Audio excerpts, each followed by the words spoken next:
नमस्कार प्रिय मित्रों, मैं आप सभी का एस्ट्रो फ्रेंड विजय तिवारी। मैं आपको बताता हूं हर महीने का राशिफल। आज भी मैं आप सभी के समक्ष उपस्थित हूं। सितंबर मंथ 2022 कर्क राशि वालों के लिए कैसा रहेगा। सितंबर मंथ में कुछ विशेष आपके ग्रहों का राशि परिवर्तन हो रहा है। इस राशि परिवर्तन के द्वारा आपके जीवन में क्या खास परिवर्तन होगा मैं आपको बताऊंगा। लेकिन उससे पहले मैं कहूँगा, अगर आपके मन में भी कोई प्रश्न है, पर्सनल लाइफ को लेकर के, प्रोफेशनल लाइफ को लेकर के, लव लाइफ को लेकर के, तो आप मेरे से संपर्क कर सकते हैं। मैं आपको बताऊंगा सटीक और सरल समाधान, जिसके द्वारा आपके जीवन में जो समस्याएं चल रही उनसे आपको निजात मेरे मित्र प्राप्त हो जाएगा। मंथ में कुछ खास दिन होते हैं। चंद्रमा के गोचरीय परिवर्तन के द्वारा जिन तारीखों में आपको कुछ विशेष कठिनाइयाँ होती हैं, और कुछ ऐसे भी डेट होते हैं जिन तारीखों में आपको अच्छा भला कार्य आपके बन जाते हैं। तो कौन सी ऐसी तारीख है, ऐसा होता क्यों है? क्योंकि ये आपके चंद्रमा के अशुभ स्थान पे गोचर करने के द्वारा, जब भी चंद्रमा अशुभ स्थान पे गोचर करता है तो उन तारीख, उन दिनों में आपको एक अच्छा रिजल्ट नहीं मिलता है, यानी कहीं ना कहीं आपको नुकसान होता है। तो उन तारीखों को भी मैं बताऊंगा। लेकिन उससे पहले मैं आपको बता दूं कि चंद्रमा ये कर्क राशि, यानी आपके राशिस्पति ही चंद्रमा है। चंद्रमा मन का कारक होता है, माता का कारक होता है, मस्तिष्क का कारक होता है। वो डेट कौन से हैं, जिन डेट में, जिन तारीखों में चंद्रमा आपका अशुभ स्थान पे गोचर करेगा, वो डेट आप चाहें तो नोट कर लें। डेट मैं आपको बता देता हूँ। 2 तारीख, 10 तारीख, 11 तारीख, 18 और 19 तारीख आपके लिए बहुत अच्छा नहीं है। ये तारीखें आपके लिए अनिष्ट हैं। इन तारीखों में अगर कोई महत्वपूर्ण निर्णय लेने वाले हैं तो आप उस निर्णय को सोच समझ करके लें। हो सके तो आप इन तारीखों में आप उसको एवॉइड करने का प्रयास करें, टालने का प्रयास करें। क्योंकि सही समय पे, सही दिशा दशा में अगर निर्णय हम नहीं लेते हैं तो उसका परिणाम कहीं ना कहीं हमारे जीवन मेरे मित्र आता है, और हमको उन परिणाम के द्वारा फलस्वरूप हमको उसका भोगना भी पड़ता है। तो आपकी पत्रिका में भी अगर ऐसे कोई प्रश्न है, कोई सवाल है, आपका कोई भी काम नहीं बन रहा, तो आप मुझसे संपर्क कर सकते हैं, बात कर सकते हैं। देर ना करते हम राशि पति के बारे में बात करूं तो आपके पत्रिका में इस शीतल प्लैनेट्स राशि है। अपने मन को आप एकाग्रचित्त करें। यानी सितंबर मंथ में आपके मन की चंचलता के कारण हो सकता है आप अपने करियर में, हो सकता है अपने जॉब में, हो सकता है अपने स्थान पे जहां आप रहते हैं, इन चीज़ों में आपको परिवर्तन करने की थोड़ी सी आपकी इच्छाएं प्रबल हों, और आप परिवर्तन भी कर सकते हैं। लेकिन सोच विचार करके परिवर्तन करेंगे तो आपके लिए अच्छा हो। क्योंकि शनि की डायरेक्ट दृष्टि आपके राशिस्पति पे पड़ रही। शनि की दृष्टि अशुभ दृष्टि होती है। शनि जहां बैठता है मित्र वहां अच्छा करता है, लेकिन जहां उसकी दृष्टि पड़ती है उस स्थान की हानि करता है, नुकसान करवाता है। तो ऐसे आप कहीं अपने जॉब को लेकर के या अपने कार्य क्षेत्र को लेकर के ऐसे आप जल्दबाजी में कोई निर्णय ना लें, वरना आपको नुकसान हो सकता है। बात करूं अगर आपके धन और वाणी भाव पे, तो सूर्य स्वग्रही होकर के शुक्र के साथ में गोचर कर रहा। अर्निंग आप स्रोत आपका अच्छा होगा। रुके हुए आपके पैसे कहीं अगर फंसे हुए हैं तो ये पैसे आपको प्राप्त हो सकते हैं। वाणी पे कंट्रोल रखना है, नियंत्रण रखना है। अपने मैं के ईगो के कारण आपको अपने सगे संबंधियों से, अपने बड़े भाइयों से, अपने से सीनियर से कहीं ना कहीं आपको नुकसान हो सकता है। तो वाणी पे अपने कंट्रोल रखें, और अपने अहंकार को, यानी अपने मैं के ईगो को आप डिलीट करने का प्रयास करिएगा। ध्यान रखिएगा, अगर आप कहीं भी आवेश में आ गए मित्र, आपको नुकसान हो सकता है।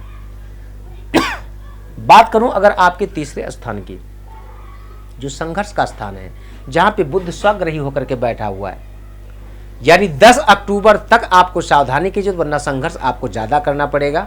जैसे ही 10 तारीख के बाद आपकी बुध का राशि परिवर्तन होगा तो आपको काफ़ी अच्छा लाभ मिलेगा।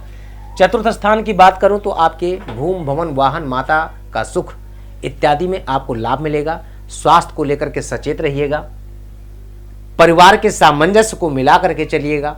कहीं ना कहीं आपके परिवार में थोड़ी सी विडंबना मुझे दिखाई दे रही कि परिवार में मिसअंडरस्टैंडिंग हो सकती है। अपने से बड़ों का कहना अगर आप नहीं मानेंगे तो मित्र आपको नुकसान हो सकता है। यानी परिवार में सामंजस्य अच्छा होना चाहिए। कोई भी बात बोले या कोई भी बात अगर आपसे आपका परिवार ही शेयर कर रहा, उस पर विचार करें। क्या जो बोल रहे हैं वो सही है, सत्य है, निर्णय लें। अगर आपको जरा सा भी कहीं भी मिस्टेक लगता है तो आप उस चीज़ के बारे में एक बार विचार करने के लिए समय लें, शांतिपूर्वक समझें, उसके बाद ही निर्णय लें, वरना आपको परिवार से हाथ धोना पड़ सकता है। कई बार आपने देखा होगा कुछ ऐसे शब्दों के द्वारा हम अपने आप को अकेले ही हो जाते हैं, यानी जितने भी मेरे क्लोज होते हैं सबके सब मेरे से दूर। समय का प्रभाव, यही आपके ग्रहों का विशेष अहम रोल होता है। बात करूं अगर आपके D5 चार्ट की, यानी आपकी राशि से 5वें स्थान की, जहां से शिक्षा, संतान, प्रेम स्थान इत्यादि का हम विचार करते हैं, तो शिक्षा के स्थान पे अगर आप कोई भी तैयारी कर रहे हैं, IAS, PCS, क्लर्क, टीचिंग या आर्ट मीडिया या फैशन डिजाइनर का कोर्स करना चाहते हैं, इन चीज़ों में आपको एक अच्छा लाभ मुझे मिलता हुआ दिखाई दे रहा है, क्योंकि मंगल आपकी पत्रिका में पंचमेश का स्वामी होकर के लाभ भाव में बैठा हुआ है और यही आपके कर्म स्थान करियर का भी स्वामी है। तो ये काफ़ी अच्छा है। अगर पंचमेश लाभेश हो या कर्मेश लाभेश हो, बहुत अच्छा लाभ मिलता है ऐसे जातक को। बात करूँ अगर आपके रोग ऋण शत्रु स्थान, तो भाग्य स्थान पे आपका गुरु त्रिकोण स्थान पे बैठा हुआ है, शत्रु को भी आप परास्त करेंगे, शत्रु आपका कुछ बिगाड़ नहीं पाएंगे। यहाँ तक कि मैं अगर बता दूँ, कोई अगर आपका कोर्ट कचहरी का मैटर चल रहा है, किसी से बहुत काफ़ी दिनों से अगर आपकी शत्रुता चल रही है, आपकी विपरीत आपके अगेंस्ट है, वो व्यक्ति भी आपसे मिल सकता है। सावधानीपूर्वक, ध्यानपूर्वक आप मिलने का ही प्रयास करिएगा। समस्याएं आपकी सॉर्ट आउट हो सकती हैं। अगर आपके ऊपर ऋण बहुत ज़्यादा हो गया है, कर्जे से आप परेशान हैं या आपका पैसा कहीं फंस गया है, वो पैसे आपके मिलने के योग मुझे दिखाई दे रहे, पैसे आपके मिल सकते हैं। लाइफ पार्टनर, बिजनेस पार्टनर, जितने भी साझेदारी के व्यापार करते हैं, इनके साथ आपका काफ़ी अच्छा संबंध है, क्योंकि शनि का ही तो अधिपत्य है। बस एक चीज़ का विशेष ध्यान दें, विश्वास करें लेकिन आंख मूंद के नहीं।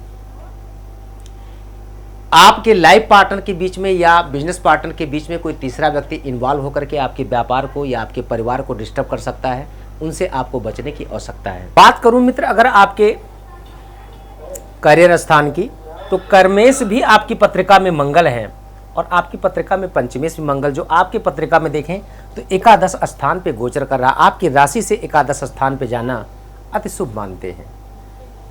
द्वादश स्थान की बात करूं तो मिथुन राशि है, जहां के स्वामी बुध महाराज, जो बुध आपकी पत्रिका में पराक्रम स्थान पे हैं। थोड़ा सा कोई भी निर्णय अगर आप लें तो थोड़ा सा सोच विचार करके, जल्दबाजी के निर्णय आपके कहीं ना कहीं आपके जीवन के लिए, आपके लाइफ के लिए, इस मंथ के लिए नुकसानदेह होंगे। तो सोच विचार करके ही निर्णय लेंगे, आपके लिए काफ़ी अच्छा होगा। अब आप कहते होंगे कि हमारी पत्रिका में जो ग्रहों का फलादेश है, ये सिर्फ इसी के द्वारा नहीं। देखिए, ग्रहों का फलादेश जो फलित होता है वो आपकी दशाओं का अहम रोल होता है।